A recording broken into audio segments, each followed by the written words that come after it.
So I'm pretty new to all the Warhammer stuff, and for the past couple of weeks, I've been sitting in the background kind of observing everything going on in this community. And one big thing that's been a big controversy is a bunch of woke people on Twitter pushing for a female custody to exist in this story. Now, of course, based on people who are knowledgeable of this, they claim that this has absolutely no place in the lore. A female custody just does not exist. It is something that is completely against the lore of the game. However, Warhammer official here on Twitter would claim that female custodians have always existed, which is a complete retcon of the existing lore. And they're doing this to appeal to a bunch of wackadoos on Twitter. And these people are gobbling it up. And it's kind of sad because these people are being blatantly pandered to by people who could care less about these things at the end of the day. But they believe doing this is going to pander enough to people to get them to check out Warhammer. And you see people like this getting directly pandered to and throwing themselves a parade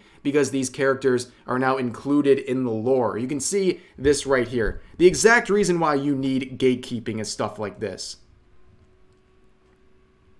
It's not about women, it's about the lore being changed. This is why we need gatekeeping. I bet the Warhammer TV show is going to have 9-foot-tall, muscle mommy in shiny gold armor.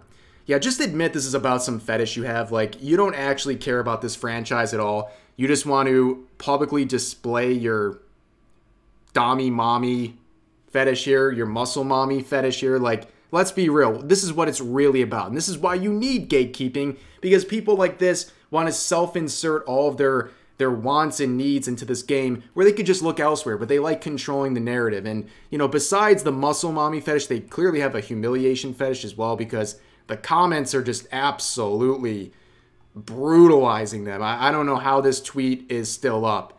And of course, you see people bring up this thing about, you know, the muscle mommy thing, and, oh, it's okay for you to fetishize women, but it's bad when men do it. And they would directly address this, saying, muscle mommy isn't a fetish. It's like goth girlfriend. It's an archetype. People fetishize anything. Muscle mommy is thrown out everywhere to the point where fitness companies use it in campaigns. The weird pseudo pearl clutching about using that term for lady custodies is bullshit.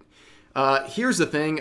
Goth girlfriend is definitely fetishized, okay? You see how people talk about wanting a goth girlfriend, the way it's used in many different ways. It's a fetish, okay? Just because every single use is not a fetish does not change the fact that at the end of the day, that's what it's all about. And so is muscle mommy. I mean, what do you think this is about? It's about fetishizing muscles on women. Like, that's the whole point. But these people are so desperate to insert this stuff into various forms of media, they've lost all self-awareness.